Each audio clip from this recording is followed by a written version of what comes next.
শেষ হলো ফুটবল বিশ্বকাপের 23তম আসর। এক মাসের উত্তেজনা, নাটকীয়তা আর অসংখ্য স্মরণীয় মুহূর্তের পর ফাইনালের মহারণে মুখোমুখি হয়েছিল ল্যাটিন আমেরিকার পরাশক্তি আর্জেন্টিনা ও ইউরোপের শক্তিশালী দল স্পেন।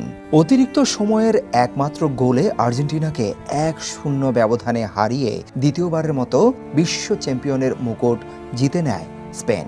শিরোপা জয়ের আনন্দে উল্লাসে ফেটে পড়ে লা রোজার খেলোয়াড় ও সমর্থকরা। তবে ম্যাচ শেষে সবচেয়ে বেশি আলোচনায় ছিল একটি আবেগ ঘন মুহূর্ত।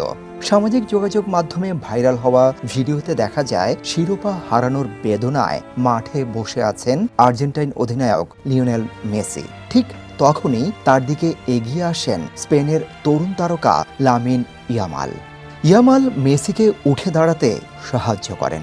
এরপর দুই হাত বাড়িয়ে জড়িয়ে ধরেন ফুটবল কিংবদন্তিকে। প্রতিদ্বন্দ্বিতার ঊর্ধ্বে উঠে সেই আলিঙ্গন হয়ে ওঠে খেলোয়াড় সুলভ সম্মান আর মানবিকতার এক অনন্য প্রতীক। অন্যদিকে ম্যাচ পরবর্তী সংবাদ সম্মেলনে আবেগ ধরে রাখতে পারেননি আর্জেন্টিনার কোচ লিওনেল স্কালোনি। চোখের জল মুছতে মুছতেই কথা বলছিলেন তিনি। এক পর্যায়ে আবেগ সামলাতে না পেরে সংবাদ সম্মেলনেই শেষ করে দিতে হয়। স্টেডিয়ামের গ্যালারি থেকে শুরু করে বাইরেও ছিল আবেগের ছাপ।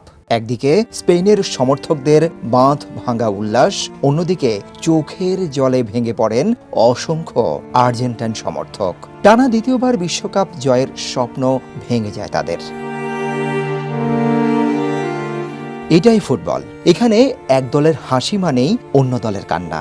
কিন্তু জয় পরাজয়ের ঊর্ধ্বে যে দৃশ্যটি সবার হৃদয় ছুঁয়ে গেছে সেটি হলো লিওনেল মেসি ও লামিন ইয়ামালের সেই আবেগঘন আলিঙ্গন। আর সেই মুহূর্তই হয়তো 2026 বিশ্বকাপের সবচেয়ে স্মরণীয় ছবিগুলোর একটি হয়ে থাকবে। Desk report, hello Bangladesh.